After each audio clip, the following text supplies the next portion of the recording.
Most welcome आपका हमारे YouTube classes analysis with Renu में। तो कैसे हो आप सभी फ्रेंड्स? आई होप आप सभी बहुत अच्छे होंगे। तो दोस्तों, आज मैं आपको वर्ण विचार और उनके उच्चारण स्थान के बारे में पढ़ाने वाली हूँ। तो हिंदी की आज की हमारी क्लास रहने वाली है। अगर आपको हमारा सेशन अच्छा लगता है, आपके लिए यूजफुल है, तो आप हमारी वीडियो को लाइक शेयर और सब्सक्राइब जरूर करें। तो मिलते हैं। देखो, चलो करते हैं अपना क्या है, अपने सेशन को स्टार्ट। तो सबसे पहले हमारा क्या है, बातें कर लेते हैं अपने वर्णों के बारे में। तो वर्ण क्या होती है? वर्ण होती है हमारी भाषा। जो हम भाषा क्या है बोलते हैं, जो अपने विचारों को हम क्या करते हैं दूसरे तक पहुंचाते हैं। तो सिर्फ बोल के ना, संकेतों के द्वारा भी, लिख कर भी हम क्या करते हैं अपनी भाषा के मतलब अपने विचारों को दूसरे तक पहुंचाने का जो माध्यम है, उसी को हम क्या बोलते हैं, भाषा बोलते हैं। तो भाषा की सबसे छोटी इकाई ही हमारी क्या कहलाती है? वर्ण कहलाती है। क्या भाषा की सबसे छोटी इकाई हमारी क्या कहलाती है? वर्ण कहलाती है। तो हमारा क्या है ये वर्ण। तो वर्ण वर्ण क्या है? हमारा भाषा की सबसे छोटी इकाई हमारी क्या कहलाती है? वर्ण कहलाती है। तो वर्ण वर्ण हमारा क्या बना होता है? वर्ण हमारे दो चीजों को मिलाकर हमारा वर्ण बना होता है। तो एक तो हमारा होता है स्वर। क्या होता है? एक होता है हमारा इसके अंदर स्वर, और एक होता है इसके अंदर हमारा व्यंजन। क्या होता है? हमारा व्यंजन। क्या होता है? दूसरा हमारा व्यंजन होता है। तो स्वर स्वर क्या होते हैं? हमारे स्वर होते हैं जो किसी दूसरे की हेल्प नहीं लेते, जो क्या करते हैं, स्व में स्वतंत्र होते हैं, जो खुद ही अपना काम पूर्ण रूप से चलाने में सक्षम होते हैं। तो वही हमारे क्या है, ये स्वर हैं, जो किसी दूसरे की, किसी भी की भी दूसरे वर्ण की, मतलब देखो ये खुद ही एक वर्ण है, तो वर्ण क्या लेगा? दूसरे वर्ण की सहायता लेता है। लेकिन ये अपना काम खुद कर चलाते हैं, ये दूसरों की सहायता नहीं लेते। तो उसको ही कम क्या कहा जाता है, स्वर बोला जाता है। जिसके उच्चारण में क्या है, देखो इनका काम क्या है, उच्चारित करना। तो जिसके उच्चारण में अन्य किसी वर्ण की सहायता ना लेनी पड़े, उसको स्वर बोला जाता है। अगर व्यंजन की बात करें, तो इनको स्वर की जरूरत होती है, दूसरे स्वर के, मतलब इनको, इनके उच्चारण में स्वर वर्ण की सहायता लेनी पड़ती है इनको। मतलब इन ये किसके ऊपर डिपेंड होते हैं? ये डिपेंड होते हैं एक तरह से स्वर के ऊपर। व्यंजन किसके ऊपर डिपेंड होते हैं? हमारे स्वरों के ऊपर डिपेंड होते हैं। अगर स्वर नहीं होंगे तो व्यंजन बोले नहीं जाएंगे, क्योंकि ये इनकी हेल्प से ही बोले जाते हैं। इनकी हेल्प लेके ही ये क्या बनते हैं, अपना सार्थक रूप प्रदर्शित करने का काम करते हैं। तो बढ़ते हैं, अब क्या है, आपको स्वर और व्यंजनों के बारे में पता चल गया। तो बढ़ते हैं अब क्या है, थोड़ा-सा और आगे। तो देखो क्या है, अब हम पढ़ने वाले हैं कि जो स्वर है, अभी हम क्या कर देते हैं, अपने जो व्यंजन हैं उनको हम थोड़ा-सा रेस्ट दे देते हैं। भई ये आपको बाद में उठाएँगे, आपको आपके बारे में बाद में पढ़ेंगे। अभी हम स्वरों के जो स्वतंत्र है, जो अपने आप को क्या मानते हैं, फ्रीडम मानते हैं, फ्री मानते हैं अपने आप को बिल्कुल, तो उनके बारे में हम बातें करने वाले हैं। तो देखो स्वर, स्वर क्या है हमारे? स्वर के अगर हम आधार पे बाँटे, क्या है, स्वर कितने प्रकार के हैं, स्वर में क्या है, कितने प्रकार से हम इनको बाँट सकते हैं।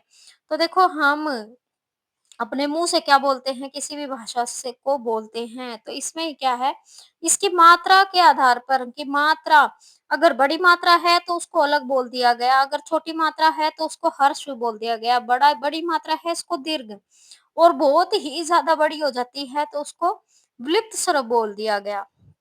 अगर हम इसकी क्या करें, जीवा, जीवा के आधार पर, अगर जीभ के आगे वाले भाग से कोई भी क्या है वर्ण बोला जाता है, तो उसको हम क्या बोल देते हैं, अर्ग, क्या बोल देते हैं उसको, अग्र, अग्र।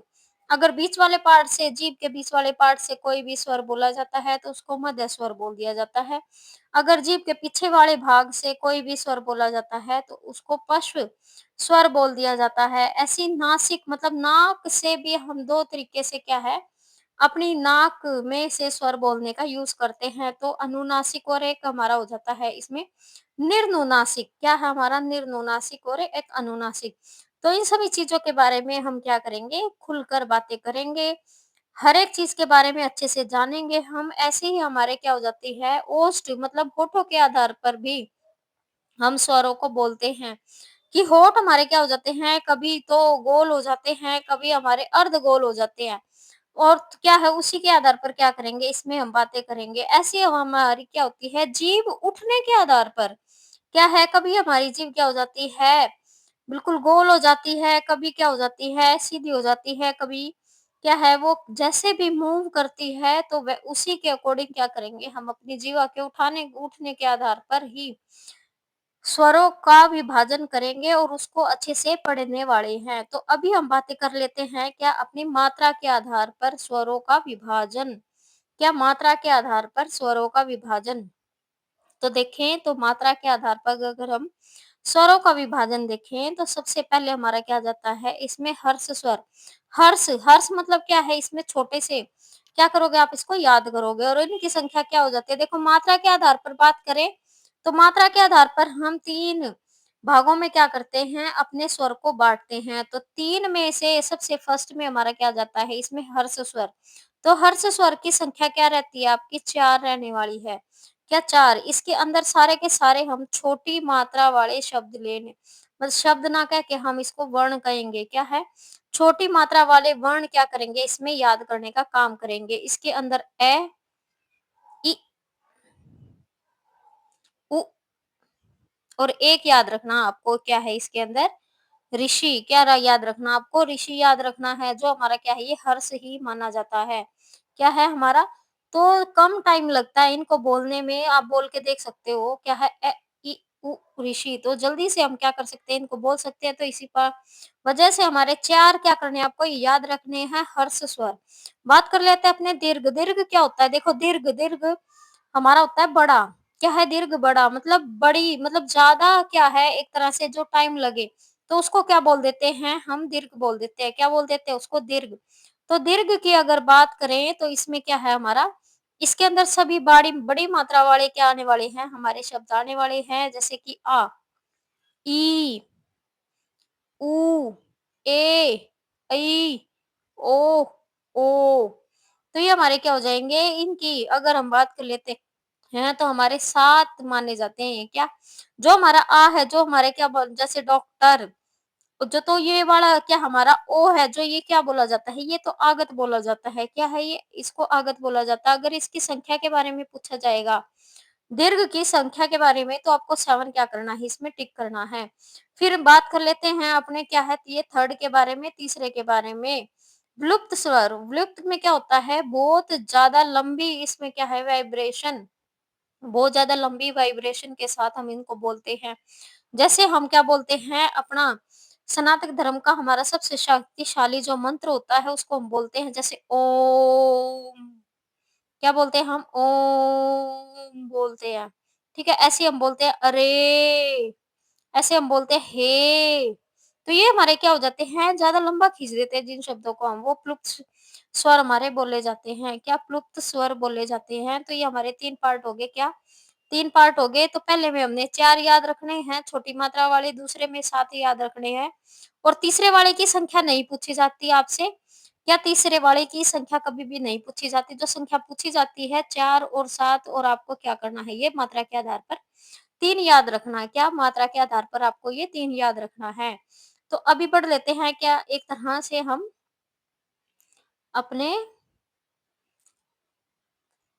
जीवा के आधार पर क्या जीवा के आधार पर तो जीवा के आधार पर जैसे-जैसे हमारी जीभ काम करती है उसी के अकॉर्डिंग क्या करेंगे हम इनको पढ़ने वाले हैं। क्या जीभ जैसे-जैसे हमारे क्या करती है काम करती है। काम का इन द सेंस मतलब क्या है जीभ जो ये वर्ण बोले जाते हैं हमारे अग्रभाग मतलब आगे वाले पार्ट से जो हमारा जितने भी वर्ण बोले जाते हैं जैसे ई क्या हो जाएगा इसमें बड़ी ई छोटी ई दोनों आ जाएँगी ए, ऐ। तो इसमें हम क्या करेंगे आप बोल के देख सकते हो इसको। तो हमारे ई क्या हो जाएँगे इसमें ई, ए, ऐ। तो ये हमारे क्या है ये अग्रभाग अग्र स्वर क्या है ये हमारे बोले जाते हैं।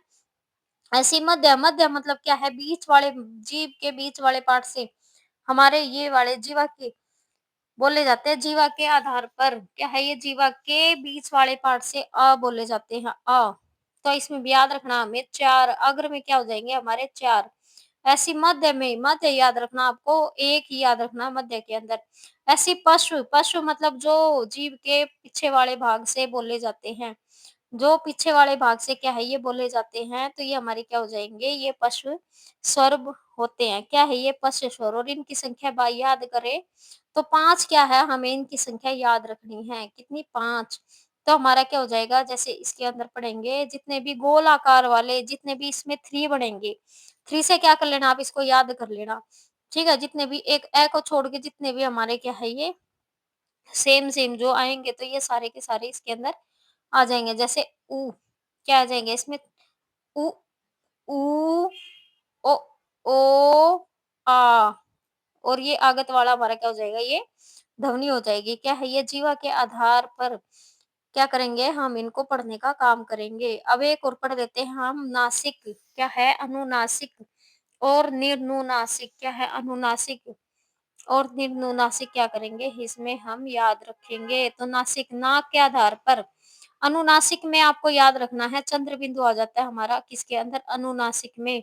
और निर्नुनासिक के अंदर हमारे क्या है ये, जो हमारी क्या होती है, अंक की बिंदी आ जाती है। क्या आती है इसके अंदर, अंक की बिंदी आ जाती है, और इसमें क्या है हमारा चंद्र बिंदु क्या आता है, आपको देखने को मिलेगा। तो अनुनासिक में आपको याद रखना है क्या है, उच्चारण क्या होता है हमारा, इसमें नाक और मुंह दोनों से होता है अनुनासिक में।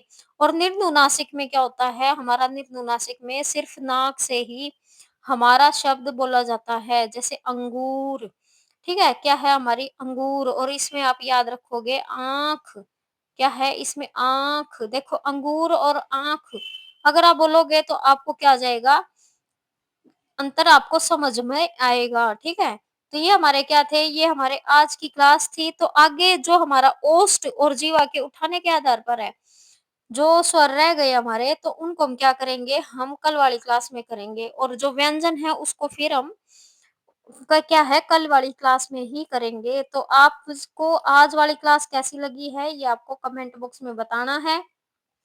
तो डेली हमारी हिंदी की भी क्लास हुआ करेगी अब, ठीक है? तो आपको क्लास कैसी लगी कमेंट बॉक्स में बताना है। वीडियो को लाइक, शेयर, सब्सक्राइब भी करना है आपको। तो मिलते हैं नेक्स्ट क्लास में और नई शक्ति के साथ मिलेंगे फिर कल। Okay, bye.